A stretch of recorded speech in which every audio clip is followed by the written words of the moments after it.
facile de se vanter qu'on met des jeunes dans des comtés, mais si ces comtés-là ne sont pas prenables, qu'est-ce que ça signifie? Puis qu'est-ce que ça envoie comme message pour des jeunes de mon âge qui veulent aller au front puis défendre leurs idées?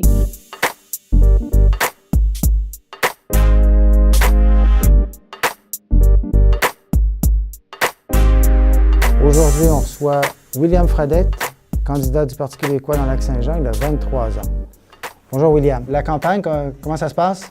Bien, ça se passe très bien. Hein? Puis nous, on le dit souvent, on est bien rodés. Mon investiture a eu lieu le 29 avril dernier. J'ai été aux portes de presque 3000 personnes, non, plus de 3000 personnes là, pendant celle-ci. On a roulé pas mal, puis je pense que c'est une des raisons de notre victoire. Puis après ça, donc dès le lendemain, là, le 30 avril, on a commencé le travail. Donc ça fait très longtemps qu'on est sur le terrain. On a continué les portes également. On a multiplié les coups d'éclat, notamment en faisant des parades, en allant cogner aux portes des roulottes d'un camping. On est jusqu'à aller sur les plages voir les gens parce que mon comté, il y a les plus belles plages du Québec. Donc on est allé voir les gens où ils étaient cet été. OK. Donc, une campagne un peu à l'ancienne, ça veut dire au porte-à-porte, au forcing, au bras, avec les pieds, c'est ça? Et donc, c'est pas une campagne, on pourrait dire, jeune, entre guillemets, cliché, avec les réseaux sociaux et d'autres mécaniques comme ça, là, qui seraient plus postmodernes, disons. Bien, les médias sociaux, hein, ça ne doit jamais devenir une fin. Nous, c'est un moyen pour gagner. En ce sens qu'on utilise bien sûr les médias traditionnels, on utilise le porte-à-porte, qui est une technique, oui, qui est pas récente, c'est certain, mais on utilise les médias sociaux pour publiciser la façon qu'on fait notre campagne, puis mettre tous nos engagements là-dessus. Mais tu sais, ça peut pas remplacer une campagne complète, les médias sociaux, puis je pense que c'est ça que les gens doivent comprendre, puis notre génération, bon, on a l'air de juste faire ça des fois, mais c'est pas vrai, là. On est vraiment sur le terrain, puis quand vous dites c'est une vieille méthode, c'est une méthode qui a été utilisée par des moins jeunes, c'est sûr, mais c'est une méthode qui surprend les gens parce qu'ils n'ont jamais vu dans les dernières années des politiciens faire ça. Moi, j'ai 15 municipalités là, dans Lac-Saint-Jean, puis sont tous séparés par des très longues distances. Donc, le fait qu'on se déplace dans des quartiers, qu'on arrive puis qu'on investit là, parfois même à 4 personnes un quartier pour aller faire du porte-à-porte, ça surprend les gens parce que ça fait longtemps qu'ils n'ont pas vu des politiciens faire ça. OK. Et toi, c'est ta première campagne. Qu'est-ce qui te surprend? Qu'est-ce qui m'a surpris? Ben moi, l'accueil des gens m'a surpris. Je savais qu'on serait bien reçus. Je sais qu'il y a des politiciens qui se donnent la peine d'aller voir le monde. Ben c'est sûr que c'est très apprécié. Mais je ne pensais pas que ce serait aussi apprécié. Les gens, quand ils voient un jeune homme de 23 ans débarquer puis dire « Bonjour, je m'appelle William Fradette, puis je viens vous voir en personne pour jaser de qu'est-ce que je veux, moi, comme plan en politique. » Ben ça surprend agréablement les gens. On est aussi des communautés qui sont assez tissées serrées. Donc, quand on va voir le monde directement, c'est sûr qu'à la base, on a un avantage à faire ça parce qu'on veut avoir des représentants en qui on a confiance. Nous, dans notre coin, il ne suffit pas de traverser la rue pour changer de circonscription. Puis ça, c'est quelque chose là, qu'il faut vraiment expliquer parce que c'est des grandes circonscriptions. Je ne vais pas le dire de façon trop cruelle, mais est-ce que tu peux être perçu comme une espèce de bouche-trou générationnel, un jeune qui débarque parce qu'il n'y avait personne d'autre qui se présentait, et puis que les plus vieux électeurs regardent de haut? Non, parce que notre investiture, là, Lac-Saint-Jean, c'est le comté où il y a le plus de membres péquistes dans la province. C'est une circonscription qui a été détenue par Alexandre Cloutier pendant 11 ans. Avant ça, Stéphane Tremblay, 5 ans. Avant ça, Jacques Brassard pendant à peu près une vingtaine d'années, là, donc depuis 1976 qu'on est péquiste. Notre investiture est extrêmement suivie. Les gens savent que j'ai gagné ma place. Je ne suis pas un candidat poteau. Et c'est d'ailleurs un des grands défis, je crois, que notre génération a à avoir avec les partis traditionnels. Parce que c'est facile de se vanter qu'on met des jeunes dans des comtés, mais si ces comtés-là ne sont pas prenables, qu'est-ce que ça signifie? Puis qu'est-ce que ça envoie comme message pour des jeunes de mon âge qui veulent aller au front puis défendre leurs idées? D'où vient cette fugue, là, cette passion pour la politique? Dans ton cas, à 23 ans, comment on devient passionné au point de se présenter? Là, tu ne rêvais pas de devenir joueur de hockey ou de fonder une start-up comme tous les gens de ton âge? Non, j'ai jamais rêvé d'être le prochain. Dans mon coin, c'est Mario Tremblay. J'ai jamais rêvé d'être le prochain Mario Tremblay. J'étais pas le meilleur en sport, là, tout simplement. Mais je crois en fait que c'est le contexte familial. Là, on n'est que 2 enfants. On habitait dans le fond d'un rang. Donc, j'ai eu à côtoyer des adultes pour la plupart là, de ma jeunesse. Donc, j'ai été exposé à un discours plus adulte, là, très jeune, et je me suis intéressé à la chose publique rapidement. J'ai milité, là, bien sûr, là, pour Alexandre Cloutier pendant plusieurs années. Donc, quand il a décidé de quitter, ben moi, je me suis dit, les valeurs qu'on a défendues dans les courses à chefferie, puis les valeurs qu'Alexandre représentait, ben, je suis peut-être à même de les porter à la prochaine étape, puis de les défendre moi-même. Et c'est pour ça que je me suis lancé dans l'investiture, que je l'ai gagné et que j'espère que je vais gagner le 1er octobre prochain. Parmi ce background, là, il y a les études en droit. Donc, est-ce que tu as choisi les études en droit parce que ça menait à la politique? Entre autres, c'est sûr que je n'étais pas aveugle au fait que ça puisse un jour mener une carrière politique. Est-ce que je croyais que ça se ferait aussitôt? Définitivement pas. Moi, j'ai fait mon bac en droit parce que je m'intéressais là, aussi au droit. C'est une belle formation pour la politique, cela dit, mais moi, j'aurais probablement pratiqué, là, puis je serais en train de faire mon barreau, en fait, là, si je ne m'étais pas présenté au Parti québécois cette année. Pourquoi avoir choisi cette bonne vieille voie de la politique? Qu'est-ce qui fait que ça te semble être la voie royale pour, en quelque sorte, transformer le monde? C'est vrai qu'il y a plusieurs façons de le faire, puis il n'y a pas nécessairement de meilleure façon là, de s'impliquer en politique. C'est vrai que de s'impliquer dans la société civile, soit comme étant un entrepreneur, soit étant dans le milieu communautaire ou en restant même dans les bases militantes des partis, c'est différentes façons de changer le monde, comme vous le dites. Mais moi, je crois que la politique plus traditionnelle, elle doit être meublée par des jeunes de notre génération qui vont être à même d'amener notre couleur à nous là, dans la joute politique. Puis, on a beaucoup à amener, je crois, de par notre perspective qui est tout à fait nouvelle de la politique québécoise. Tu sais, moi, j'avais 7 mois là, lors du dernier référendum. J'ai pas connu tout le branle-bas de combat de 80 puis de 95. Je sais pas si vous l'avez connu. Peut-être que vous étiez tout jeune à ce moment-là. Mais moi, c'est ça, j'ai pas vécu ça. Puis une bonne partie de ma génération non plus. Donc, on a réellement quelque chose à apporter. Puis, il faut qu'on le fasse par la politique traditionnelle également. Tu t'engages activement pour défendre certaines causes. Peux-tu me parler un peu de ces causes, de 2 ou 3 causes qui te tiennent à cœur particulièrement? Il y a plusieurs éléments qui rejoignent ma génération et qui rejoignent ma région.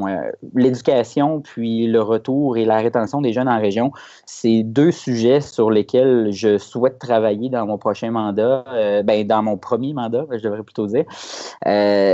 Parce que l'éducation, c'est l'avenir du Québec et parce que les régions, d'un point de vue d'occupation du territoire, on doit les conserver. C'est des moteurs économiques de notre province. C'est pour beaucoup de gens un échappatoire aux grandes villes, mais aussi, et bien sûr, des lieux extrêmement inspirants. Puis moi, mes racines, elles sont là. J'ai grandi et je souhaite vivre à Alma et je veux faire grandir mon milieu. L'éducation, quand je dis que tout est dans tout, c'est intrinsèquement lié justement à la rétention des jeunes en région, de part en premier lieu l'implantation de programmes qui vont attirer du monde en région et qui vont les garder, des programmes particuliers. De part également la valorisation des formations professionnelles et techniques. On le sait qu'on est un milieu où on a beaucoup besoin de main-d'œuvre manuelle et c'est des emplois qui sont tout à fait valables. Et c'est justement pour ça que moi, ça me fait toujours plaisir de faire du porte-à-porte et dire que je veux valoriser ces formations-là. Un troisième sujet qui me tient énormément à cœur, bien sûr, et c'est pour ça que je suis au Parti québécois, entre autres, c'est l'indépendance.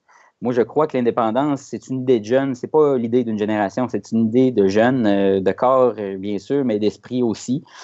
Ça veut dire aller chercher notre autonomie, ça veut dire être libre de prendre nos décisions, ça veut dire forger la société de demain selon nos valeurs et nos convictions. Puis je crois que c'est au Parti québécois que je vais être capable là, d'atteindre ce but-là, entre autres. Certaines données, d'ailleurs, le prouvent bien. Les jeunes votent moins, s'impliquent moins peut-être en politique, quoique le quart des candidats à peu près ont moins de 35 ans. Est-ce que, ça te semble quand même correspondre là, à ce que tu sens autour de toi et à ta génération? Non, en fait, là, je trouve dommage le discours, en fait, qu'on dise que les jeunes sont désintéressés à la politique, qu'ils ne s'intéressent pas, là, justement, à plein d'enjeux, puis qu'eux-mêmes sont des espèces de bibites étranges, là, pour les autres générations. La vérité, là, en fait, c'est que quand on a le langage, le temps pour écouter et la compréhension pour comprendre, justement, ces jeunes-là, ben on se rend compte qu'ils ont des enjeux qui leur sont tout à fait propres, bien sûr, mais qu'ils s'intéressent à tous les autres enjeux. On est une génération, hein, vous savez, qui a des outils formidables pour s'éduquer, bien sûr, mais aussi pour aller connaître des sujets, pour défaire des mythes, pour monter une pensée critique. On a des outils absolument incroyables, là, grâce à Internet, entre autres. Et on le voit quand on a une discussion avec ma génération et qu'on est capable, bien sûr, de les comprendre. Là, c'est sûr que c'est une étape là, qui n'est pas facile à franchir pour tous les politiciens, parce qu'il y a quand même un fossé générationnel. Là. Mais c'est au niveau du langage, à mon avis, et non pas au niveau là, de l'intérêt qu'il est, ce fossé-là. Comment peut-on faire en sorte que les jeunes vont être davantage stimulés à se présenter en politique active et puis même ne serait-ce qu'à s'impliquer politiquement ou même à aller voter, là? Le cynisme là, dont vous parlez, il est présent pas juste chez les jeunes, il est également présent chez les moins jeunes. Moi, je le vois tous les jours, là, des gens qui me disent ah, les politiciens, c'est ci, les politiciens, c'est ça, toi, tu t'en vas là, puis tu penses que tu vas tout changer. Puis ça, ce message-là, je l'entends à peu près pas des jeunes, je suis obligé de vous dire, je l'entends surtout là, des personnes qui sont puis j'aime pas ça de dire vieilles, là, mais qui sont moins jeunes. Notre génération à nous, là, vraiment, là, je pense que le plus gros fossé, il est au niveau du langage puis de la compréhension. Des candidatures de mon âge, là, puis même des personnes plus vieilles, là, bien sûr, qui sont capables là, d'avoir la sensibilité de parler à ma génération, bien, ça aide ça à la participation. Puis, en 2014, on n'avait pas beaucoup de candidatures jeunes. Puis, tu sais, des gens comme Catherine Fournier, là, qui écrivent des livres, des gens comme elle qui vont voir les jeunes puis qui vont leur expliquer la politique puis qui parlent le même langage qu'eux. C'est déjà un gigantesque pas qu'on fait pour la participation. Je suis allé au cégep avec mon chef cette semaine. Puis les jeunes, ils disaient « Ah ouais, c'est William Fradette, je connais pas trop le parti, mais il a l'air bien fin, puis tu sais, j'ai jasé avec, puis je comprends un peu ce qu'il dit, fait que je vais sûrement voter pour lui. » Tu sais, on fait face là, avec les jeunes absolument à la même chose que dans les autres générations. Il suffit d'adapter le langage puis d'être capable de comprendre. C'est sûr que si le politicien fait juste s'asseoir puis hocher de la tête, puis il dit, voilà, j'ai laissé les jeunes s'exprimer, mais les jeunes n'iront pas voter. Beaucoup de partis ont fait des efforts pour augmenter la parité hommes-femmes des candidats, notamment. Et puis pour aller puiser aussi les candidats dans différentes communautés culturelles au Québec. Est-ce que vous pourriez pousser cette logique jusqu'au bout du point de vue de la jeunesse pour réclamer des quotas de candidats jeunes, par exemple? Je pense que l'approche de quotas pour la jeunesse fonctionnera pas tant qu'on n'aura pas des petits qui vont inspirer des jeunes à se présenter en politique et puis qui vont être capables de leur parler. Ben ça va être pas mal difficile de recruter des jeunes. Cette année, c'est bien parce que je pense que de tout parti confondu, au niveau justement de l'enjeu de la représentativité des femmes, on a à montrer dans chaque parti qu'on met des femmes pas juste dans des comtés pas prenables. Bien, pour la jeunesse, je pense que le prochain enjeu, ça va être celui-là, justement. Et je le disais plus tôt, ça va être justement de ne pas mettre des jeunes simplement parce qu'ils sont jeunes dans des comtés qu'on sait qu'ils ne gagneront pas. Au Parti québécois, vous voyez, c'est ça, on a plusieurs exemples de personnes qui, par les investitures, ont réussi à avoir des beaux comtés. Puis même dans des comtés qui étaient moins bons, il y a des jeunes qui se sont présentés aux investitures, qui l'ont eu. Puis je pense que ça va être ça le prochain défi pour les partis politiques. Ça va être surtout de ne pas mettre les gens juste à cause de leur soit orientation, soit de leur âge, soit de leur sexe, dans des comtés qui ne sont pas prenables, juste pour que ça fasse un beau bilan puis une belle ligne après ça à la une du journal. Tout à l'heure, dans les réponses, quand j'ai demandé vos priorités, vous ne m'avez pas mentionné cet élément, là, disons l'option verte. Est-ce que c'est un paradoxe, un simple oubli? C'est un simple oubli, je vous rassure. Là, j'avais à côté de moi justement notre plateforme là, en environnement qu'on a dévoilée cette semaine là, à la baie, là, tout près de chez nous. Oui, c'est sûr que c'est un enjeu là, pour nous. Puis je vous dirais même qu'en région, c'est un enjeu qui est encore plus qui va devenir structurant, notamment par rapport à l'électrification des transports. Le parc automobile là, au Lac-Saint-Jean, évidemment, je n'ai pas de statistiques là, précises, mais en ce moment, à mon avis, au niveau des véhicules électriques, il est largement en arrière là, de la moyenne québécoise.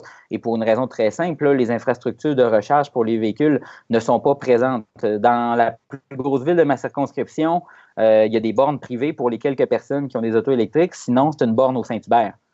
Ça fait un petit peu pitié au niveau des infrastructures. Puis après ça, là, tout le long de la route régionale autour du Lac-Saint-Jean, là, puis ça va jusque dans la circonscription du premier ministre, qui est la circonscription voisine, il n'y a pas beaucoup de bornes. Donc, un des enjeux là, dans notre région, parce qu'on le sait, là, il y a beaucoup là, de gens qui travaillent là, dans le bois, puis on a un climat qui n'est pas facile non plus. Et pour favoriser là, la réduction des GES dans le domaine du transport au Lac-Saint-Jean, il va falloir des infrastructures qui vont être déployées à grande échelle. Ce n'est pas un défi irréalisable, à mon avis, il est tout à fait réalisable. Ça prend juste de la volonté politique. Par ailleurs, quand même, les 4 grandes formations sont représentées par des plus vieux, là, des gens de 60 ans. Là. Ça, est-ce que c'est un peu choquant pour vous? Comment ça vous fait réagir? Est-ce qu'on est une gérontocratie au Québec? C'est pas une gérontocratie, à mon avis. C'est peut-être l'ironie du sort là, que tous les chefs aient aux alentours entre 61 et 59. Je pense qu'ils ont tous entre ces âges-là. Moi, je vois pas ça de mauvais œil. Hein. Moi-même, dans mon équipe, là, j'ai des bénévoles de 16 à 84 ans. Je pense qu'il y a une synergie à avoir entre les générations là, moins jeunes et les jeunes. De plus, je crois qu'il y a une différence entre être chef d'un parti et être député. C'est une tâche extrêmement, bien sûr ingrate, être chef, parce qu'on est responsable tout autant des bons coups que des mauvais coups. On est sous le regard des médias à tous les jours, encore plus qu'un simple député. On fait pas juste un travail de représentation pour notre comté lorsqu'on est chef, on fait un travail de représentation pour tous les Québécois. C'est normal, à mon avis, que les chefs de parti soient un petit peu plus âgés. Puis non, ça ne m'offusque pas du tout. Mais il faut de la représentation à l'Assemblée nationale pour notre génération. Moi, ce que je veux, c'est pas qu'on ait des chefs de 21, 22 puis 24 ans. C'est pas ça le but. Quoique ce serait pas un drame. Ça pourrait aussi arriver s'il y avait quelqu'un qui disait je pense que j'ai ce qu'il faut pour être chef, puis qui gagnait sa chefferie, puis qu'on dirait il est tout à fait à même de devenir premier ministre. Mais moi, ça me donne pas du tout l'impression d'une gérontocratie, là, vraiment pas. Projetons-nous là, en rêve là, et en projet de société. Comment le voyez-vous, votre Québec, dans 30 ans? Je le vois indépendant, progressiste et vert. Indépendant parce que je crois que tout le travail qu'on va faire là, dans les 4 prochaines années, si les Québécois veulent bien nous accorder le gouvernement, il va nous permettre là, vraiment d'enclencher un processus référendaire complet, un processus d'indépendance complet, dès 2022. Je crois que la prochaine fois, ça va être la bonne. On est une génération qui a peur de rien et qui va assurément là, aider à construire un projet de Québec souverain qui va réussir cette fois. Je crois qu'il va être progressiste parce que on est tanné de toutes les politiques d'austérité qui ont frappé le Québec dans les 15 dernières années. Je crois qu'on est une génération qui va permettre là, justement là, de cesser là, l'austérité de compassion, qu'on va dire ça comme ça, et qu'on va redonner au Québec là, ses lettres de noblesse en tant que social-démocratie. Je crois aussi qu'il va être vert parce que la crise climatique, c'est pas pour rien qu'on utilise le terme crise climatique, c'est une crise climatique. C'est le défi là, numéro 1 du 21e siècle, ça va être de régler la crise climatique, puis essayer de sauver les meubles tant que ce sera possible. Le Québec de demain, le Québec dans 2030, dans 30 ans, là, ça sera donc en 2048, le Québec de 2048, ça va être un Québec qui va probablement avoir dépassé ses objectifs en matière de GES. Un Québec où on va rouler presque entièrement électrique. Bien sûr, là, à moins là, d'une avancée considérable de la technologie, on devrait là, presque entièrement être électrique. On va rouler avec des énergies vertes, l'hydroélectricité, l'éolien, le solaire. Puis ça va être une société qui va être un modèle pour bien des États, je crois, dans le monde. Alors, est-ce qu'il y a autre chose à mentionner? Est-ce qu'il y a une question que j'ai oublié de vous poser, importante, là, ou une remarque que vous voulez faire en terminant? Peut-être de dire aux gens, parce que dans Lac-Saint-Jean, ben, on n'a plus à convaincre les gens que la jeunesse est capable d'accomplir des grandes choses. Je crois que les gens le savent. Ils l'ont vu à plusieurs reprises avec les députés qui ont élus et ils ont confiance à la jeunesse. Mais peut-être pour le reste du Québec, je vais juste vous dire, on est une génération qui a peur de rien, une génération qui a de l'énergie, qui a du dynamisme, puis qui est créative et originale. Faites confiance aux jeunes qui se présentent par chez vous. Faites confiance aux idées qu'ils proposent, puis aidez-les à aller plus loin. S'ils se trompent, faites juste leur dire. Puis nous autres, on aime ça apprendre. On est curieux, puis aidez-nous là, à aller plus loin puis à bâtir le Québec de demain. C'est peut-être juste ça que j'aurais à dire. Parfait. Bien, William Fradette, je vous remercie beaucoup pour cet entretien. Merci beaucoup, Stéphane. C'est très gentil de m'avoir invité.